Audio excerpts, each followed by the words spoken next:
ಇನ್ನು ನೀವು ಜಿಯೋ ಯೂಸರ್ಸ್ ಇದ್ದೀರಾ ಅಂದರೆ ನೀವು ಸ್ಪೆಷಲಿ ನೆಟ್ವರ್ಕ್ಗೋಸ್ಕರ ನೀವು ಇಲ್ಲಿ ಜಿಯೋಯಿಂದ ಏರ್ಟೆಲ್ಗೆ ಪೋರ್ಟ್ ಆಗ್ತಾ ಇದ್ದೀರಾ ಅಂದರೆ ಇನ್ನು ವಿತೌಟ್ ನಿಮ್ಮ ನಂಬರ್ ಚೇಂಜ್ ಆಗದೆ ನೀವು ಇಲ್ಲಿ ಏರ್ಟೆಲ್ಗೆ ಪೋರ್ಟ್ನ ಆಗ್ಬೋದು.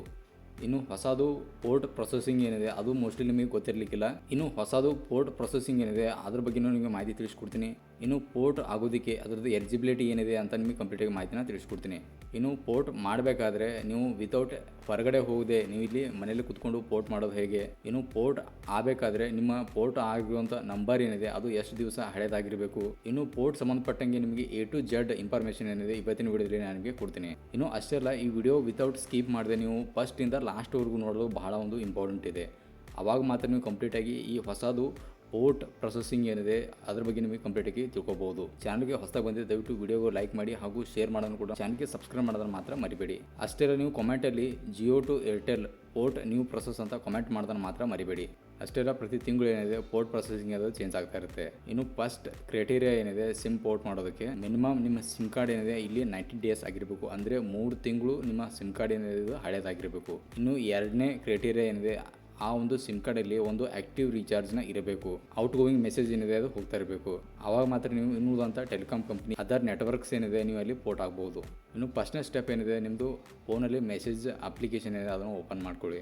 ಇನ್ನು ನೀವು ಅಲ್ಲಿ ಸೆಂಡ್ ಮಾಡಿರುವಂಥ ನಂಬರ್ ಏನಿದೆ 1900 ಅಂತ ಟೈಪ್ನ ಮಾಡಿ.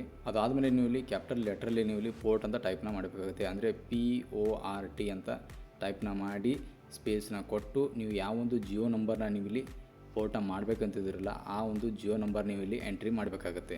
ನೀವು ಸೆಂಡ್ ಮಾಡಿದ ಮೇಲೆ 5 ನಿಮಿಷದಲ್ಲಿ ನಿಮಗೆ ಮೆಸೇಜ್ ಏನಿದೆ ವಾಪಸ್ ಬರುತ್ತೆ. ಅಂದರೆ ಇಲ್ಲಿ ನಿಮಗೆ UPC ಕೋಡ್ ಏನಿದೆ ಇಲ್ಲಿ ನಿಮಗೆ ಬರುತ್ತೆ. ಇನ್ನು UPC ಕೋಡ್ ಏನಿದೆ ಇದು ಬಹಳ ಒಂದು ಇಂಪಾರ್ಟೆಂಟ್ ಇದೆ, ಸ್ಪೆಷಲಿ ನೀವು ಪೋರ್ಟ್ ಮಾಡಬೇಕಾದ್ರೆ. ವಿತೌಟ್ UPC ಕೋಡ್ ಇದ್ದರೆ ನೀವು ಯಾವುದೇ ಅಂತ ಪೋರ್ಟ್ ಮಾಡೋದಕ್ಕೆ ಸಾಧ್ಯನೇ ಇಲ್ಲ. ಅಷ್ಟೆಲ್ಲ ಒಂದು ವೇಳೆ UPC ಕೋಡ್ ಮೆಸೇಜ್ ಏನಾದರೂ ಬಂದಿದ್ದರೆ ಅದನ್ನು ನೀವು ಇಲ್ಲಿ ನೋಟ್ ಮಾಡಿ ಇಟ್ಕೊಳ್ಳಿ.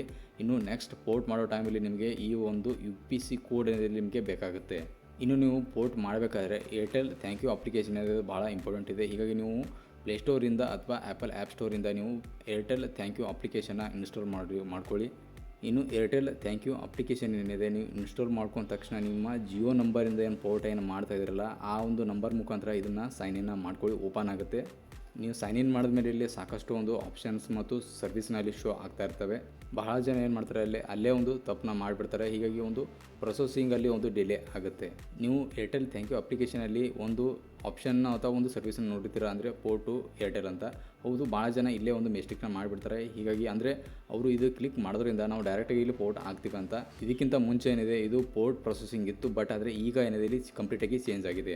ಒಂದು ವೇಳೆ ನೀವು ಪೋರ್ಟ್ ಟು ಏರ್ಟೆಲ್ ಅಂತ ಆಪ್ಷನ್ ಏನಿದೆ ಅದನ್ನು ನೀವು ಕ್ಲಿಕ್ ಮಾಡಿದ್ರೆ ಅನ್ಕೊಳ್ಳಿ ಇಲ್ಲಿ ನಿಮಗೆ ಪೋಸ್ಟ್ ಪೇಯ್ಡ್ ಸಿಮ್ ಕಾರ್ಡ್ ಏನಿದೆ ಅದು ಸಿಗುತ್ತೆ. ಮತ್ತು ಆದರೆ ನಾವು ಏನು ಮಾಡಬೇಕಂದ್ರೆ ಇಲ್ಲಿ ನೀವು ಕೆಳಗಡೆ ನೋಡ್ಬೋದು ನ್ಯೂ ಪ್ರೀಪೇಯ್ಡ್ ಸಿಮ್ ಕಾರ್ಡ್ ಅಂತ ಇರುತ್ತೆ. ಇನ್ನು ಪ್ರೀಪೇಯ್ಡ್ ಸಿಮ್ ಕಾರ್ಡ್ ಅಂತ ಏನಿದೆ ಅಲ್ಲಿ ಕ್ಲಿಕ್ನ ಮಾಡಿ. ಅದು ಆದಮೇಲೆ ಇಲ್ಲಿ ಸ್ಟೆಪ್ 1 ಸ್ಟೆಪ್ 2 ಅಂತ ಆಪ್ಷನ್ನ ತೋರಿಸ್ತಾ ಇರುತ್ತೆ, ಅಂದರೆ ಮೊಬೈಲ್ ನಂಬರ್ ಮತ್ತು ಹೆಸರನ್ನ ತೋರಿಸ್ತಾ ಇರುತ್ತೆ. ಇನ್ನು ಸ್ಟೆಪ್ 3 ನಿಮಗೆ ಆ್ಯಡ್ ಡೆಲಿವರಿ ಅಡ್ರೆಸ್ ಅಂತ ತೋರಿಸ್ತಾ ಇರುತ್ತೆ. ಇಲ್ಲಿ ಭಾಳ ಒಂದು ಇಂಪಾರ್ಟೆಂಟ್ ಸ್ಟೆಪ್ ಇರುತ್ತೆ. ಹೀಗಾಗಿ ಇಲ್ಲಿ ನೀವು ಭಾಳ ಒಂದು ಕೇರ್ಫುಲ್ಲಾಗಿ ನಿಮ್ಮದು ಅಡ್ರೆಸ್ ಮತ್ತು ಮೊಬೈಲ್ ನಂಬರ್ ಆಗಿರ್ಬೋದು ಪ್ರತಿಯೊಂದು ಕೂಡ ನೀವು ಇಲ್ಲಿ ಎಂಟ್ರಿನ ಮಾಡಿ. ಇನ್ನು ಮೊಬೈಲ್ ನಂಬರ್ ಅಂತ ಏನು ಆಪ್ಷನ್ ತೋರಿಸ್ತಾ ಇರ್ತಲ್ಲ ಅಲ್ಲಿ ನಿಮ್ಮ ಜಿಯೋ ನಂಬರ್ ಏನಿದೆ ನೀವು ಪೋರ್ಟ್ ಮಾಡಬೇಕು ಅಂತಿದ್ದೀರ ಆ ನಂಬರ್ನ ಎಂಟ್ರಿ ಮಾಡಿ. ಅದು ಆದಮೇಲೆ ಕೆಳಗಡೆ ಲಾಸ್ಟ್ ಆಪ್ಷನಲ್ಲಿ ಅಂದರೆ 2 ನಂಬರ್ ಆಪ್ಷನಲ್ಲಿ ನಿಮಗೆ ಹೆಸರನ್ನ ತೋರಿಸ್ತಾ ಇರುತ್ತೆ, ಅದನ್ನು ನಿಮ್ಮ ಹೆಸರನ್ನ ಇಲ್ಲಿ ಎಂಟ್ರಿನ ಮಾಡಿ. ಇನ್ನು ಲಾಸ್ಟ್ ಸ್ಟೆಪ್ಪಲ್ಲಿ ನಿಮಗೆ ಆ್ಯಡ್ ಡೆಲಿವರಿ ಅಡ್ರೆಸ್ ಅಂತ ಇರುತ್ತೆ. ಆ್ಯಡ್ ಡೆಲಿವರಿ ಅಡ್ರೆಸ್ ಏನಿದೆ ಇದು ಭಾಳ ಇಂಪಾರ್ಟೆಂಟ್ ಇದೆ. ಅಂದರೆ ನೀವು ಯಾವಾಗ ನಿಮ್ಮ ಅಡ್ರೆಸ್ನ ಇಲ್ಲಿ ಎಂಟ್ರಿನ ಮಾಡ್ತೀರಾ ಆವಾಗ ನಿಮ್ಮದು ಸಿಮ್ ಕಾರ್ಡ್ ತೊಗೊಂಡು ಏರ್ಟೆಲ್ದು ಸಿಮ್ ಎಕ್ಸಿಕ್ಯೂಟಿವ್ ಏನಿದೆ ಅದೇ ಅಂತ ನೀವು ಕೊಟ್ಟಿರುವಂಥ ಅಡ್ರೆಸ್ ಏನಿದೆ ಬರ್ತಾರೆ. ನಿಮ್ಮ ಸಿಟಿ ಮತ್ತು ಲೋಕಲ್ ಏರಿಯಾ ಏನಿದೆ ಅದನ್ನು ಹಾಕೋದನ್ನು ಮಾತ್ರ ಮರಿಬೇಡಿ. ಅದಾದಮೇಲೆ ಪ್ಲೇಸ್ ಟು ರಿಕ್ವೆಸ್ಟ್ ಅಂತ ಇರುತ್ತೆ, ಅದನ್ನು ನೀವು ಕ್ಲಿಕ್ನ ಮಾಡಿ. ಅದು ಆದಮೇಲೆ ರಿಕ್ವೆಸ್ಟ್ ರಿಸೀವ್ಡ್ ಅಂತ ಬರುತ್ತೆ. ಇನ್ನು 24 ಗಂಟೆ ಒಳಗಡೆ ನಿಮ್ಮ ಹೊಸ ಸಿಮ್ ಕಾರ್ಡ್ ಏನಿದೆ ಅಲ್ಲಿ ನಿಮಗೆ ಸಿಗುತ್ತಂತ ಬರುತ್ತೆ. ಏರ್ಟೆಲ್ದು ಸಿಮ್ ಎಕ್ಸಿಕ್ಯೂಟಿವ್ ನಾವು ಬರ್ತಾರೆ, ಅಂದರೆ ನೀವು ಕೊಟ್ಟಿರುವಂಥ ಅಡ್ರೆಸ್ಗೆ. ಬಂದ ಮೇಲೆ ಆ ಜಿಯೋ ನಂಬರಿಂದ ಏರ್ಟೆಲ್ಗೆ ಪೋರ್ಟ್ ಆಗ್ತಾ ಇದ್ದೀನಿ. ಮತ್ತು UPC ಕೋಡ್ ಕೂಡ ಕೇಳ್ತಾರೆ. UPC ಕೋಡ್ ನನ್ನ ಹತ್ರ ಇದೆ, ನೀವು ಯಾವುದೇ ಕಾರಣ ಕೂಡ ಜನರೇಟ್ ಮಾಡೋದಕ್ಕೆ ಹೋಗಬೇಡಿ ಅಂತ ಕ್ಲಿಯರಾಗಿ ಹೇಳಿ.